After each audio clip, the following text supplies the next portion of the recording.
अब यहां पर सुनिए, सर्प और ता के ज्ञान की रज्जु ज्ञान से निवृत्ति होती है। ठीक है, अब नंबर 1 आप यहां पर पहले ऊपर का दूसरा पॉइंट पढ़ लीजिए।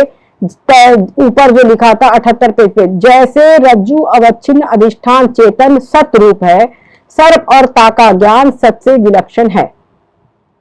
या ते रज्जु सर्प और ता का ज्ञान अधिष्ठान चेतन से विपरीत स्वभाव वाला, अन्यथा स्वरूप कहिए चेतन से और प्रकार का आकार है।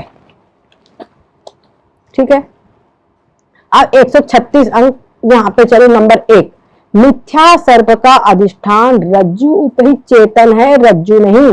काहे थे ये समझा? जो मिथ्या सर्प हमको दिखाई पड़ रहा है रस्ती में, उस सर्प का अधिष्ठान क्या है? रज्जु उपहित चेतन है, वास्तव में रस्सी नहीं है। क्यों? क्योंकि सर्प की तरह रस्सी भी कल्पित है ना? सर्प की तरह रस्सी भी कल्पित है, और कल्पित वस्तु अन्य कल्पित वस्तु का अधिष्ठान नहीं बन सकती। या तो रज्जु उपहित चेतन ही अधिष्ठान है, इसीलिए रज्जु उपहित चेतन है, रस्सी उपहित चेतन है, वही अधिष्ठान है, रस्सी नहीं। और रज्जु विशिष्ट को अधिष्ठान कहे। अब तुम कहो कि रज्जु विशिष्ट को अधिष्ठान कहे, मतलब रज्जु और विशिष्ट का मतलब क्या हुआ? रज्जु के सहित विशिष्ट चेतन दोनों को मिलाकर अगर अधिष्ठान कहेंगे तो भी रज्जु और चेतन दोनों अनुष्ठान होंगे। तहां रज्जु भाग में अधिष्ठान पना बाधित है।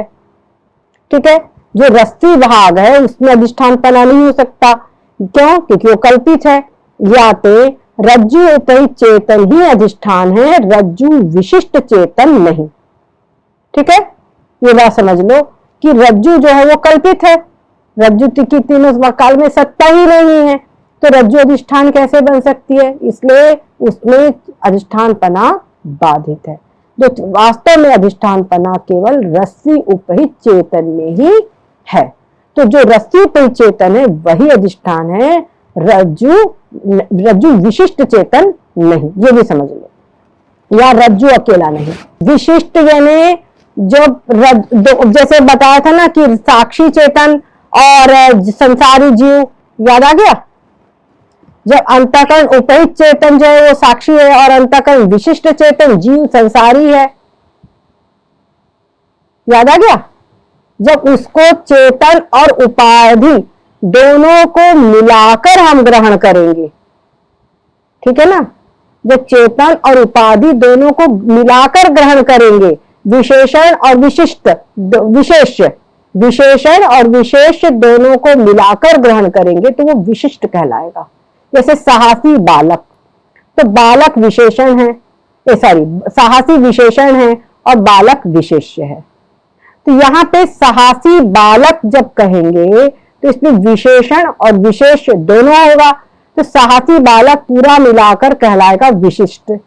ठीक है, उसी प्रकार से जब यहाँ पे कह रहे अंतःकरण विशिष्ट चेतन, जब अंतःकरण विशिष्ट चेतन कह रहे हैं तो वहां पर अंतःकरण और चेतन दोनों को मिलाकर, मतलब अंतःकरण वाला चेतन, अंतःकरण में स्थित जो चेतन है वो अंतःकरण के सहित दोनों की बात करें। जैसे साहसी बालक कहने पर साहसी और बालक दोनों शब्दों को हम ले रहे हैं, वैसे अंतःकरण विशिष्ट चेतन जब कहेंगे तो अंतःकरण और चेतन दोनों का ग्रहण होगा।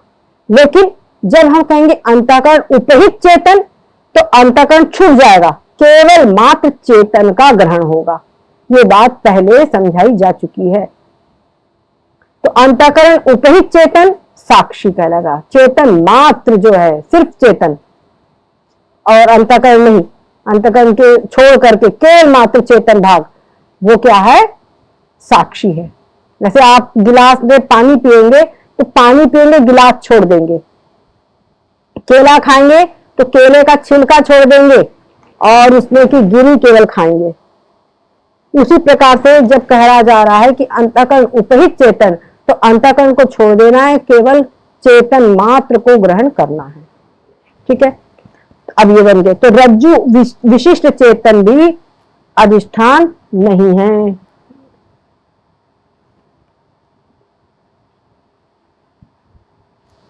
ठीक है।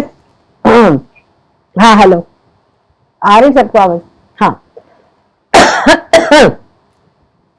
कैसे सर्प के ज्ञान का साक्षी चेतन अधिष्ठान है, जैसे सर्प का अधिष्ठान रज्जु उपहित चेतन है, वैसे ही सर्प के ज्ञान का अधिष्ठान वृत्ति उपहित चेतन है।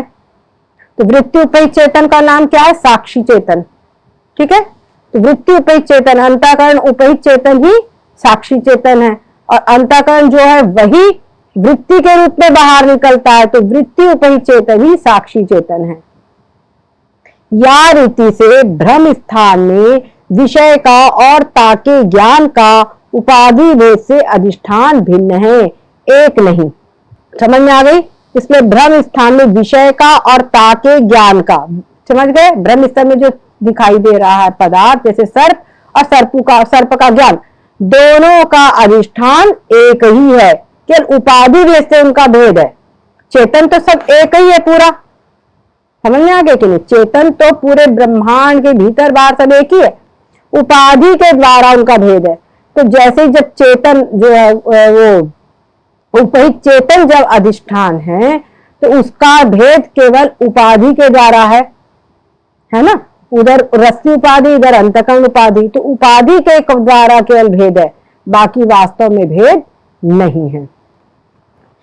ठीक है, इसीलिए जो अधिष्ठान जो है दोनों के उपाधि भेद से अधिष्ठान भिन्न है, एक नहीं। या रीति से ब्रह्म स्थान में विषय का और ताके ज्ञान का उपाधि भेद से अधिष्ठान भिन्न है, एक नहीं। और विशेष रूप से रज्जु की अप्रतीति अविद्या में क्षोभ द्वारा दोनों की उत्पत्ति में निमित्त है। और विशेष रूप से क्या है? जो रस्सी की अप्रतीति, अगर रस्सी वहीं पर दिख जाए तो ये सर्प बनने की बात ही नहीं है। तो रस्सी की अप्रतीति यानी रस्सी का अज्ञान, यही क्या है? अभी इसके कारण क्या होता है? अविद्या में क्षोभ होता है, और अविद्या के क्षोभ के द्वारा दोनों की उत्पत्ति होती है, यानी सर्प की और सर्प के ज्ञान की। तैसे रज्जु का ज्ञान दोनों की निवृत्ति में भी निमित्त कहा है। ठीक है, ये प्रसंग पूरा बहुत ध्यान से पढ़ना, आगे आगे अगर पहले का ये नहीं पढ़ा तो आगे का समझ में नहीं आएगा। या के विषय शंका, अब इसमें शंका कहते हैं कि रज्जु के ज्ञान से सर्प की निवृत्ति बने नहीं। ये क्या कर रहे हैं कि रस्सी के ज्ञान से सर्प की निवृत्ति बने नहीं, क्योंकि ये नियम है। अब क्यों? इसकी शंका सुन लो। ऐसी शंका होवे है, रज्जु के ज्ञान से सर्प की निवृत्ति बने नहीं, काहे ते? मिथ्या वस्तु का जो अधिष्ठान होवे, जिस मिथ्या वस्तु का जो अधिष्ठान होता है, उस अधिष्ठान के ज्ञान से मिथ्या वस्तु की निवृत्ति होती है। ठीक है, ये अद्वैतवाद का सिद्धांत है। तो जो यहां पर हमको ज्ञान हुआ है वो किसका हुआ? रस्सी का हुआ है। ठीक है ना? तो रस्सी के ज्ञान से मिथ्या सर्प की निवृत्ति क्या होनी चाहिए? बिल्कुल नहीं होनी चाहिए, क्योंकि जब अधिष्ठान उसका कौन है? रस्सी उपहित चेतन। तो रस्सी उपहित चेतन का ज्ञान होना चाहिए। जब रस्सी उपहित चेतन का ज्ञान हो तब उस रस्सी की निवृत्ति होनी चाहिए। समझ में आई कि नहीं बात? लेकिन हमको रस्सी दिखाई पड़ रही है, रस्सी के अधिष्ठान चेतन, रस्सी उपहित चेतन का तो ज्ञान हुआ नहीं, और मिथ्या सर्प का अधिष्ठान रज्जु उपहित चेतन है, रज्जु नहीं, या तो रज्जु के ज्ञान से सर्प की निवृत्ति बने नहीं। इसीलिए रस्सी के ज्ञान से सर्प की निवृत्ति नहीं होनी चाहिए। ये क्या है? शंका है शिष्य की। ठीक है ना? अब इसका समाधान क्या है? कहते हैं रज्जु का ज्ञान ही सर्प के अधिष्ठान का ज्ञान है। ये बहुत महत्वपूर्ण पॉइंट। यह समाधान है, रज्जु आदिक जड़ पदार्थ का ज्ञान अंतःकरण की वृत्ति रूप होवे। रस्सी का ज्ञान कैसे होता है? अंतःकरण की वृत्ति से होता है ना? इसलिए वृत्ति रूप होता है। कहां? आवरण भंग वृत्ति का प्रयोजन है। वृत्ति क्या करती है? आवरण का भंग करती है। सो आवरण अज्ञान की शक्ति है। ठीक है, आवरण क्या है? अज्ञान की शक्ति। हमने आप लोगों को बताया था कि अज्ञान की दो शक्तियां हैं। कौन कौन सी? एक है आवरण शक्ति और एक है विक्षेप शक्ति। आवरण शक्ति क्या करती है? पदार्थ को ढक लेती है, और विक्षेप शक्ति क्या करती है, उस पदार्थ के बदले कुछ दूसरा दिखा देती है। जैसे कि आवरण शक्ति ने रस्सी को ढक लिया, ठीक है, आवरण शक्ति ने रस्सी को ढक लिया, और विक्षेप शक्ति ने क्या किया, रस्सी के बदले सांप दिखा दिया।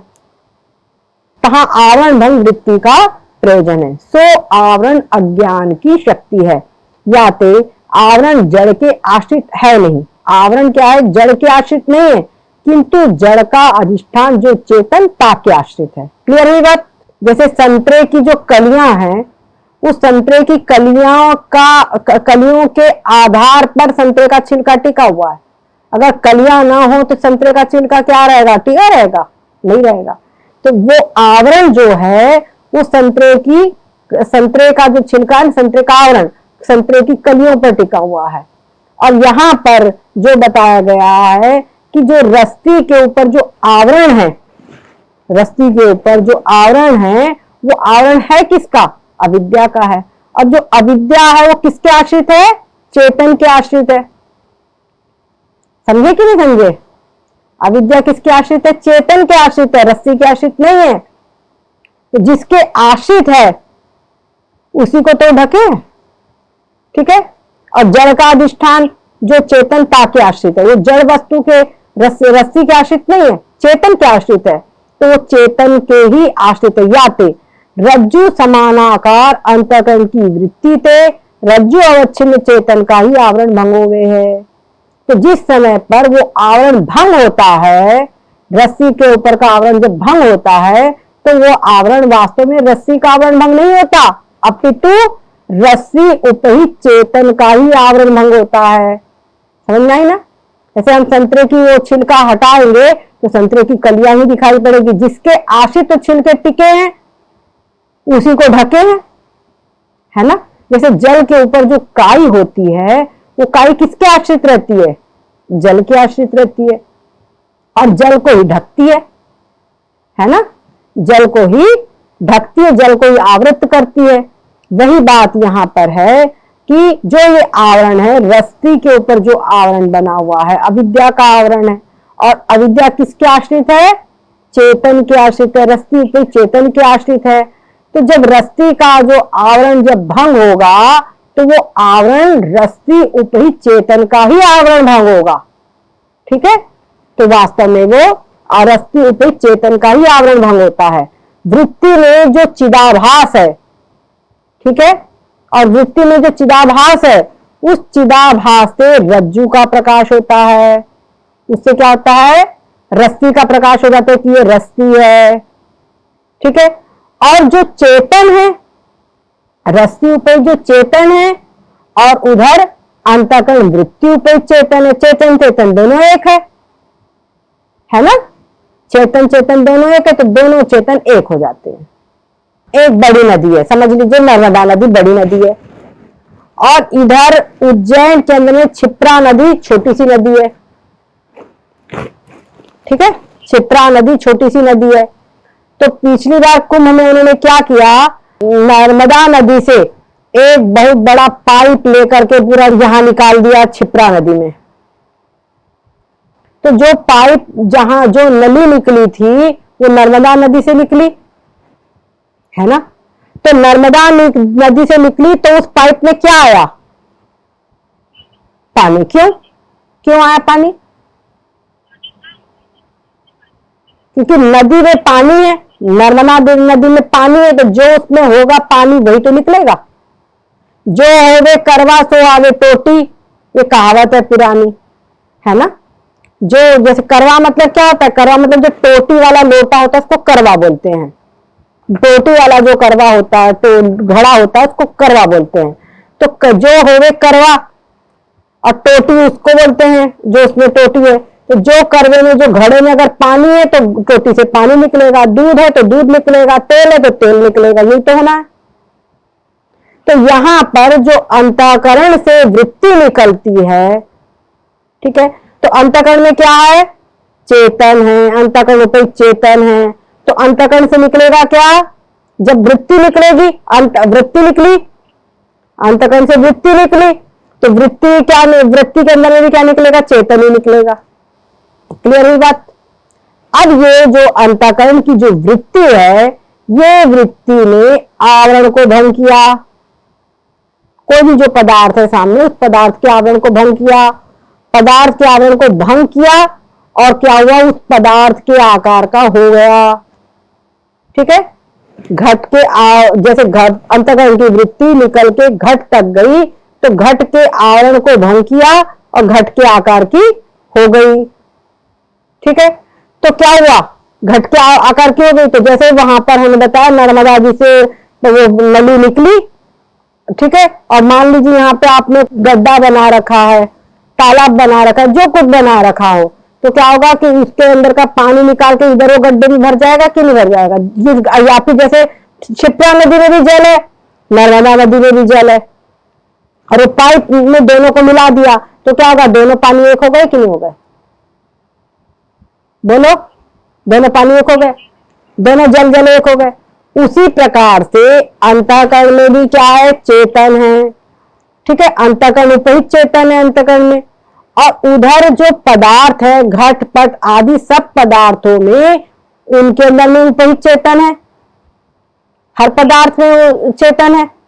तो क्या हुआ, अब अंतःकरण की वृत्ति निकली यहां से और उसके आकार की हो गई, मतलब वृत्ति ने क्या किया, दोनों को एक कर दिया। तो जिसमें भी जो चेतन है उसमें भी चेतन है, दोनों चेतन चेतन एक हो गए।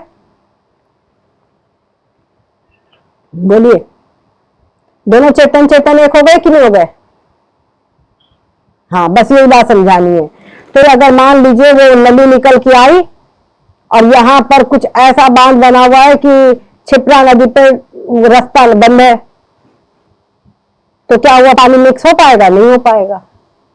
लेकिन इस प्रकार से जब अंतःकरण की वृत्ति निकली और पदार्थ तक गई, रस्सी तक गई या घट तक गई, पट तक गई, कहीं तक भी गई, तो क्या होगा कि वो आवरण जब है तो आवरण के कारण वृत्ति उसको ग्रहण नहीं कर पाई, और जब आवरण भंग किया यानी आवरण टूटा, आवरण को जब टूटा तो वो क्या हुआ, उस पदार्थ के आकार की हो गई।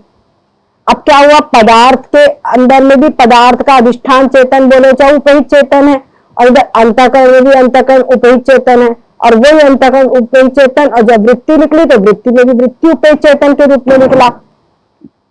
तो दो चेतन चेतन क्या हो गए, एक हो गए। ठीक है, चेतन चेतन एक हो गए। और अंतःकरण की वृत्ति ने जो वो आवरण को भंग किया था,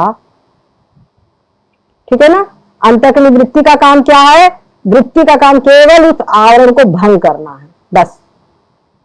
समझ गए? वृत्ति कितना ही करती है, आवरण को भंग करती है, आवरण को भंग कर दी और चेतन चेतन एक हो गए। अब वृत्ति के अंदर में भी चिदाभास है, ये आप लोगों को पहले से मालूम है। वृत्ति में चिदाभास है कि नहीं है? है। ये जो चिदाभास है, ये चिदाभास क्या है, वास्तव में चेतन का प्रतिबिंब है ना, ये चेतन का प्रतिबिंब है, इसी को फल भी कहते हैं। ये चिदाभास क्या करता है, उस पदार्थ को ग्रहण करता है कि ये घट है, ये पट है या रस्सी है, समझ गए, इस प्रकार से ग्रहण करता है। तो ये घट पट आदि को ग्रहण करता है, ये काम किसका, चिदाभास का है। चिदाभास भी नकली प्रतिबिंब है ना, कल्पित है, तो एक कल्पित वस्तु कल्पित को ग्रहण कर लेता है, और जो चेतन है चेतन चेतन एक हो जाती है। समझ में आ गया? तो इस प्रकार से हमको संसार की चाहे जिस भी घट पट का पदार्थ का ज्ञान होता है, उसी समय पर पदार्थ के अंदर में जो चेतन है, पदार्थ उपयुक्त चेतन का भी ज्ञान होता है। समझ गए? पदार्थ उपयुक्त चेतन का भी ज्ञान होता है, परंतु हम लोग उस पर ध्यान नहीं देते। हम लोग से जो चिदाभास ने काम किया उसी सब काम चल रहा है, उसी दुनिया में घूम रहे हैं, चिदाभास वाली दुनिया में। समझ गए कि नहीं समझ गए? अब हमको चाहिए कि चुपचाप यह प्रक्रिया संपूर्ण आगे प्रतिपादन करेंगे। 167 प्रक्रिया आगे इसी चक्र, इसको अभी और भी समझाएंगे, परंतु इतनी बात आप समझ लीजिए। चुपचाप जाके आप लोगों को मानसिक परिश्रम करना है। मानसिक परिश्रम क्या करना है, चुपचाप जाके शांति से बैठ करके और इसको पहले तो समझ लीजिए, और मैंने समझाई दी हूं आप लोगों को। चुपचाप बैठ करके नेत्र बंद करके आप ध्यान कीजिए कि अंतःकरण की वृत्ति निकली, सामने जो पदार्थ है उस पदार्थ तक गई, उस पदार्थ के ऊपर जो आवरण है, उस आवरण को वृत्ति ने केवल भंग किया। अब जब वृत्ति ने उस आवरण को भंग किया तो क्या हुआ कि वृत्ति उपहित चेतन यानी अंतःकरण उपहित चेतन और वो पदार्थ उपहित चेतन, चेतन एक हो गए। चेतन चेतन क्या हो गए? एक हो गए। ये जो चेतन का एक होना है इसी को कहा जाता है कि अंतःकरण की वृत्ति चेतन को ही ग्रहण करती है। ठीक है, यानी अंतःकरण वृत्ति जब जितने भी ज्ञान है उस समय पर वो चेतन को ही ग्रहण करते हैं। चिदाभास जो है वो घटपट आदि सब पदार्थों को ग्रहण करता है। अरज्जु आदि जड़ पदार्थ का ज्ञान अंतःकरण की वृत्ति रूप हो गए हैं। ता आवरण वृत्ति का प्रयोजन है, सो आवरण अज्ञान की शक्ति है। या तो आवरण जड़ के आश्रित है नहीं, किंतु जड़ का अधिष्ठान जो चेतन ताके आश्रित है। यदि आप लोगों को ध्यान हो तो जब इस विचार सागर का जब मंगलाचरण आ रहा था वहां पे कहते मति में लखे जी ही मति लखे आया था ना, तो उस समय पर भी हमने आप लोगों को ये प्रसंग बताया था कि मति में लखे का मतलब जो चिदाभास है, चिदाभास के द्वारा नहीं जाना जा सकता, लेकिन अंतःकरण की वृत्ति उसी के द्वारा ही जाना जा सकता है। मति लखे मतलब अंतःकरण की वृत्ति के द्वारा ही उसका बस आवरण भंग होना, इतना ही काम उसका है। जैसे हम लोगों को सूर्य को देखना है, जैसे कोई घट है, मिट्टी का घट, और उसके भीतर में मणि रखी है, बढ़िया जगमगाती हुई मणि रखी हुई है, तो उस मणि को देखने के लिए हमको क्या करना पड़ेगा? क्या उस घड़े को फोड़ने की आवश्यकता है ना? घड़े को फोड़ दो, मणि अपने आप दिख जाएगी, है ना? अब उस मणि को देखने के लिए आपको अलग से किसी प्रकाश की आवश्यकता नहीं है। उसी प्रकार से संसार के जितने भी घटपट आदि जो भी पदार्थ है, उन सभी पदार्थों के अधिष्ठान रूप से उन सभी पदार्थ में का उपहित जो चेतन है, क्या समझे, उनका अधिष्ठान रूप जो चेतन है, अंतःकरण की वृत्ति जब जाती है और उनके आवरणों को भंग करती है, तो आवरण भंग करने के बाद में जो अंतःकरण की वृत्ति उस पदार्थ के आकार की हो जाती है, तो उस समय पर वो चेतन को ही ग्रहण करती है। ठीक है, यानी अंतःकरण की वृत्ति उपहित चेतन और पदार्थ उपहित चेतन दोनों एक हो जाते हैं। ये दोनों का एक होना जो है, क्या समझे, ये दोनों का एक होना इसी को कहा गया है कि अंतःकरण की वृत्ति उस चेतन को विषय करती है। विषय करना मतलब दोनों चेतन चेतन बस एक हो जाना, यही होना है। समझ में आ गए? जैसे नदी है, नदी समुद्र को देखती है, तो नदी समुद्र को देखना क्या है? नदी समुद्र में मिल जाना, है ना?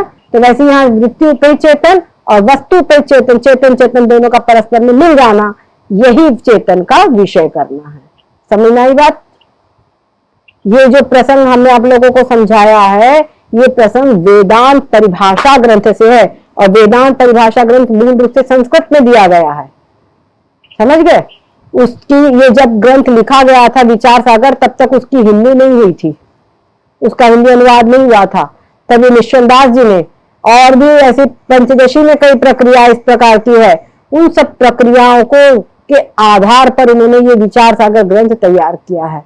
और वास्तव में उन्होंने जो लिखा है ना, बिन विचार सागर लखे नहीं संदेह निषाद, तो वास्तव में बिन विचार सागर लखे नहीं संदेह निषाद। विचार सागर को पढ़े बिना तुम्हारे इस प्रकार के सूक्ष्म जो संदेह उनको नष्ट नहीं किया जा सकता। बस श्री राम ने सब जग जानी, करो प्रणाम जोर जुग पानी, कहते रहो, कसम खाते रहो। क्या समझे? सब कुछ ब्रह्म रूप है, कसम खाओ, लेकिन कुछ आप इस प्रकार से प्रैक्टिकल रूप से कोई बात सिद्ध नहीं कर सकते। ठीक है ना? इसलिए इन प्रक्रिया ग्रंथों को पढ़ना बहुत आवश्यक है।